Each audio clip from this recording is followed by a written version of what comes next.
Oke, baik Pak Karli saya jawab Terlalu ya. kritis Pak Karli. bicaranya, nggak bisa kita unjukin fintech segala macam itu yang 11 Juni 2018 atau apapun nggak bisa. Ya udah baca semuanya, semua sudah saya kirimkan. Ini Pak Yunias.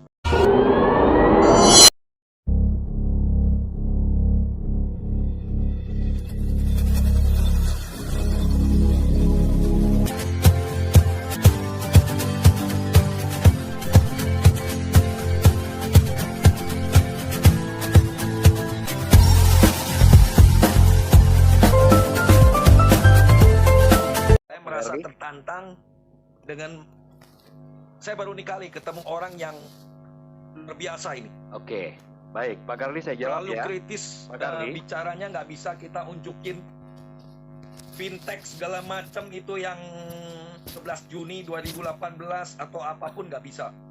Ya udah baca semuanya, semua sudah saya kirimkan. Ini Pak Yunias, Pak Yosua maupun Bu Siska. Bagaimana atas pertanyaan yang saya tadi sudah bacakan, tolong dibantu Baik. kalau bisa.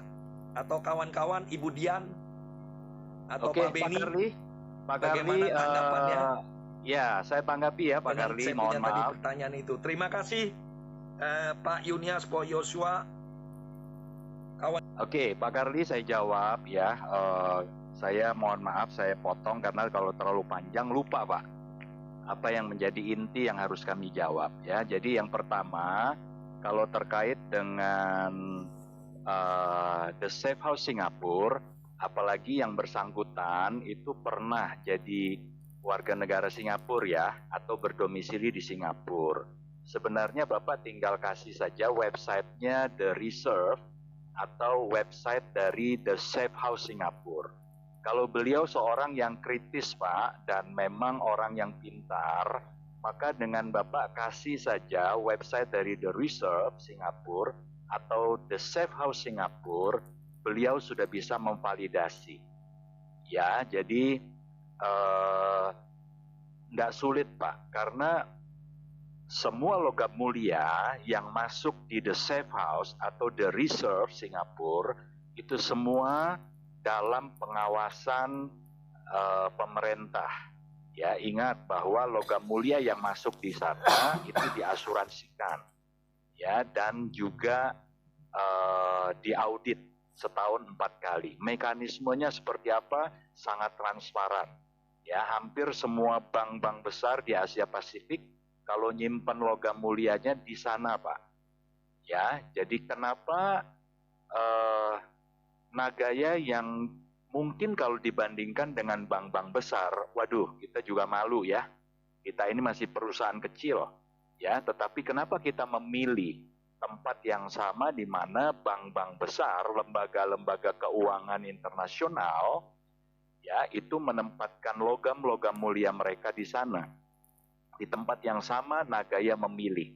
Itu semua karena faktor keamanan dan kenyamanan, ya. Itu yang pertama, ya. Nanti terkait dengan atas nama siapa, sekaligus saya akan menjawab pertanyaan nomor 2, ya. Oke, jadi yang kedua, yang terkait dengan aspek legal dan sebagainya, ya, saya rasa justru Nagaya ini menjadi pionir. Di industri kripto belum ada Pak kewajiban untuk developer atau aset kripto itu harus legal. Ya, kita buktikan. Bitcoin sampai hari ini, Bitcoin yang adalah the mother of crypto, pionir, ya, dengan nilai yang walaupun sudah terkoreksi dalam ya, sempat di 68.000, sekarang sudah di 20-an ribu US dollar. Kalau kita lihat, ya, kalau ditanyakan dia terdaftar di mana, dia punya legalitas di mana. Tidak ada. Manajemennya di mana? Tidak ada. Ya, jadi tidak ada keharusan semua aset kripto atau produk-produk kripto yang lahir dari industri cryptocurrency atau kripto aset itu harus memiliki legalitas. Nah, kalau si Bapak lalu kemudian Nagaya menjadi sangat kritis, menjadi begitu kritis, ya, maka tunjukkan Pak. Ya, kita secara legalitas terdaftar resmi di pemerintah Singapura. Nomor registrasinya ada, berikan. Biarkan saja beliau yang ngecek, Pak. Karena beliau orang pintar. Ya, beliau orang pintar, beliau orang kritis, maka harusnya beliau bisa mencari tahu jawabannya. Ya, Bapak kasih saja nomor registrasi, kami terdaftar di pemerintah Singapura, maka beliau pasti, Pak, saya jamin. Ya, pasti, asal beliau mau cari tahu dengan benar.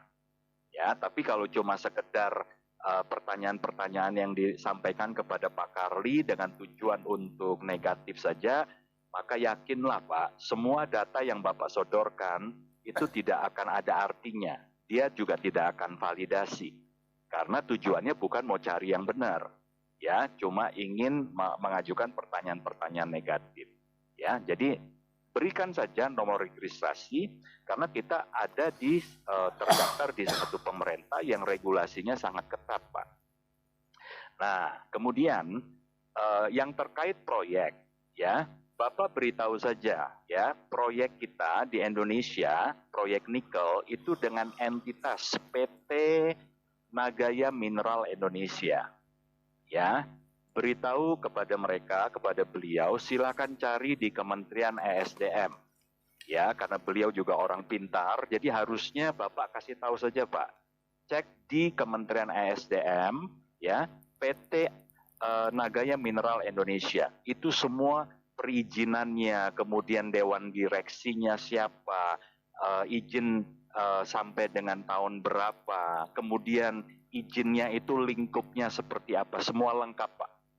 Ya, kemudian silakan juga cek sekalian di Kementerian Hukum dan HAM, ya, Ditjen AHU, ya, di mana perseroan terbatas itu pasti akan mendaftarnya ke sana. Ya, jadi nama PT kita apakah benar ada di Ditjen AHU? Ya, ini secara legalitas. Ya, dan sebenarnya masih banyak lagi data yang Bapak bisa berikan kepada beliaunya. Oke, kemudian terkait dengan emas disimpan di The Safe House itu atas nama siapa?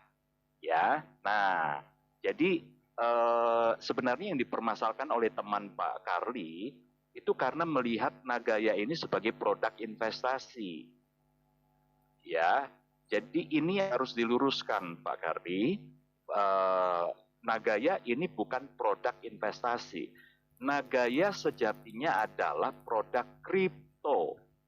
Ya, sekali lagi, produk kripto yang sebenarnya tadinya secara legalitas tidak ada keharusan, dia harus legalitas, legal. Ya, terdaftar di mana-mana. Kenyataannya Nagaya terdaftar, ya kan? Kemudian dari segi transparansi, tidak ada keharusan yang namanya aset kripto itu harus transparan, ya. Manajemennya harus menampilkan diri, ya, seperti Satoshi Nakamoto sampai sekarang juga orangnya nggak jelas, ya, namanya juga anonim, ya, padahal dia adalah sekali lagi ya pencipta Bitcoin, pionirnya kripto aset di industri ini, ya. Jadi tidak ada keharusan ada transparansi. Kemudian juga tidak ada keharusan sebuah proyek kripto itu harus menjalankan proyek nyata seperti yang dilakukan oleh Nagaya. Ya, kita punya proyek nikel. Jadi tidak ada keharusan, Pak. Ya. Nah, jadi ketika si Bapak ini menilai Nagaya ini adalah produk investasi, itu sebabnya beliau melihat dari sudut pandang layaknya dia berinvestasi di sebuah perusahaan blue chip, ya, di sekuritas, produk-produk sekuritas. Ya, jadi semua data yang dia tuntut itu sebenarnya menunjukkan pemahaman dia, dia melihat Nagaya adalah sebagai produk investasi. Ya, jadi ini yang harus diluruskan. Ya, kalau dia bisa melihat dengan clear bahwa Nagaya ini sebenarnya adalah produk kripto yang di industri kripto tadi sudah berkali-kali saya ulang, tidak ada keharusan untuk ini, itu, maka dia akan melihat bahwa yang dikerjakan dan ditunjukkan oleh Nagaya itu sudah melampaui keharusan, Pak. Ya, sebagai seorang pemegang aset, atau yang membeli aset, di mana kalau kita beli Bitcoin, kita beli Ethereum, kita nggak nuntut tuh, ya, harus ada legalitasnya, harus ada transparansinya dan sebagainya. Ya, lalu kenapa ketika beli Nagaya semua itu dituntut? Ya, harusnya diapresiasi, Pak. Ya, kenapa? Karena kita sudah melampaui apa yang bisa diberikan, ditunjukkan oleh sebagian besar atau mayoritas, bahkan keseluruhan dari aset-aset kripto yang ada di industri ini. Ya, nah demikian juga Pak, kalau kita kaitkan dengan isu emas tadi, ya, isu emas yang ada di The Safe House, Bapak bisa bayangkan, ya, Nagaya adalah bukti kepemilikan. Ya, sejumlah emas yang disimpan di The Safe House Singapura. Ya, sekali lagi, Nagaya adalah bukti kepemilikan, ya, atau sertifikat digital, ya, atas kepemilikan atas sejumlah emas yang disimpan di The Safe House Singapura. Nah, ketika Pak Carly sebagai pemegang sertifikat digital, ya, sebagai bukti kepemilikan emas yang disimpan di The Safe House itu, Bapak jual Nagaya sebagian ke orang lain. Maka sebenarnya Pak, yang Bapak jual bukan cuma sekedar kripto atau koin atau sekedar yang namanya Nagaya. Yang Bapak jual itu adalah sertifikat kepemilikan Bapak tadi. Katakanlah ya, Pak Carly punya 100 Nagaya yang Bapak jual, ya, katakan ke saya, Pak. Ya, itu artinya, ya, Nagaya sejumlah 100 tadi yang adalah sertifikat kepemilikan tadi itu pindah tangan. Ya, pindah tangan. Dari Pak Carly pindah tangan ke saya. Dari Carly ke Yunias. Nah, bayangkan Bapak, jika semua emas yang disimpan di The Safe House itu harus tertulis satu persatu atas nama pemilikannya, atas nama Bapak, punya Nagaya sekian, punya saya sekian. Kita sudah punya 50.000 member, ya, 50 holder, yang rata-rata sudah punya Pak, minimal satu. Ya, kalau 50 holder ini dalam satu waktu melakukan transaksi, ada yang 10 Nagaya, ada yang 20 Nagaya, ada yang 100 Nagaya, 1000 Nagaya, ya. Lalu dalam hitungan menit, ya, katakan Bapak sudah transfer ke saya Nagayanya 100, dalam hitungan menit saya jual ke Ibu Dian. Ya, 5 saya jual ke Ibu Dian. Nah, sekarang bayangkan Pak, kalau emas itu yang disimpan di The Safe House semua atas nama kita, betapa ribetnya, betapa kompleksnya, dan betapa tidak akan efektifnya sistem, ya, kepemilikan emas tadi atas setiap Nagaya yang kita miliki. Ya, jadi itu mustahil, Pak. Ya, karena jika kita jual Nagaya itu sama dengan kita sebenarnya jual sertifikat kepemilikan. Ya, jadi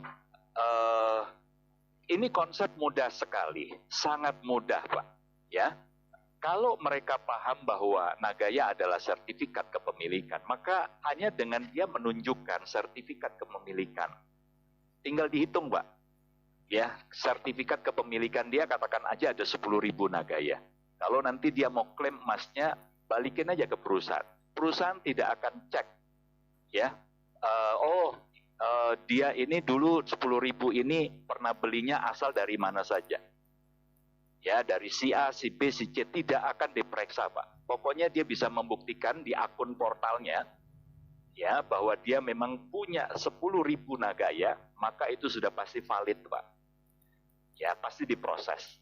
Tanpa harus ada embel-embel, oh ini akan dicari dulu, cek dulu, ya, emas yang atas nama dia, ya, disimpan di box nomor berapa. Ya, jadi kalau itu dicantumkan atas nama masing-masing, Pak, aduh, pertama bukan cuma ribet, kedua tidak efisien, ya, sesuatu yang tadinya dirancang untuk memudahkan menjadi justru semakin menyulitkan. Ya, jadi saran saya, Pak Carly, coba tolong yang bersangkutan untuk memahami bahwa Nagaya bukanlah produk investasi. Itu dulu. Karena pola pikirnya sudah pasti, Pak. Itu pola pikir yang diajukan, pertanyaan-pertanyaan itu, karena dia melihat Nagaya adalah produk investasi. Ya, kalau dia bisa melihat Nagaya adalah produk kripto, maka semua yang sudah diberikan Nagaya itu melampaui apa yang dia bisa dapat, Pak, dari aset-aset kripto lain di luar sana. Ya, lalu yang kedua, minta untuk dia memahami bahwa Nagaya adalah sertifikat atau bukti kepemilikan yang jelas, dia bisa tunjukkan saja sejumlah Nagaya yang dia miliki, itu sudah sah, Pak. Ya, tinggal dia klaim saja. Ya, lalu biasanya akan selalu ditanyakan begini, tapi kan kalau atas nama perusahaan nyimpen di sana kan perusahaan bisa bawa kabur. Ya, bisa saja sih. Ya, jadi siapa bilang kalau ada niat nggak bisa, ya. Tapi sekali lagi ya, kata kuncinya adalah kalau ada niat. Nah, cuma yang patut kita pikirkan bersama-sama, ya. Kalau memang niatnya Nagaya, ya, itu ingin satu hari berbuat scam, ngapain? Ya, emas itu disimpan di satu tempat yang justru menyulitkan diri kita untuk bawa kabur emas itu. Ya, itu emas Bapak masuk di the safe house, ya kita tahu ya, kalau dimasukkan di dalam kotak penyimpanan bukan cuma dikunci tapi juga disegel besi, ya, yang tanda tangan di berita acara 4 orang, 1 dari pihak Nagaya, 2 dari pihak the reserve atau the safe house, yang 1 polisi yang jaga, polisi bersenjata. Bayangin, itu berita acaranya aja 4 orang loh yang tanda tangan. Ya, lalu itu disegel besi, ya, jadi nggak main-main. Nah, kalau mau buka, ya, katakan saja nanti penyimpanan berikutnya kan segelnya diputus, itu bikin berita acara lagi, Pak. Aduh, betapa ribetnya. Jadi kalau memang niatnya Nagaya, ya, itu ingin satu hari bawa kabur emas, maka saya bisa pastikan, ya, Nagaya cari sakit, ya, dengan nyimpen di the safe house Singapura, menyulitkan diri sendiri. Seharusnya nggak di sana dulu, ya, seharusnya cukup, ya, taruh di, katakan aja safe deposit box, ya, di bank swasta. Nah, itu dia, atau di tempat lain di Pegadaian dan sebagainya, lebih gampang, ya. Tapi sekarang, ya, kenyataannya adalah Nagaya menaruh di satu tempat yang tingkat keamanannya begitu super, ya, dijaga 24 jam polisi bersenjata, diasuransikan, diaudit 4 kali setahun, ya. Nyimpennya sulit, keluarinnya juga sulit, ya. Jadi ini semoga pertanyaan Pak Kardi tadi bisa menjawab, ya, dan sekaligus Bapak bisa menjelaskan ke temannya.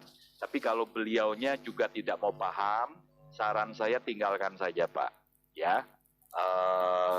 Karena kalau orang kritis mau cari kebenaran, maka ketika kita kasih data, dia akan research sendiri, Pak. Dia akan cari tahu, ya, bukan sifatnya justru menjatuhkan, ya. Semoga menjawab, ya, Pak Kardi. Terima kasih, Pak Yunias.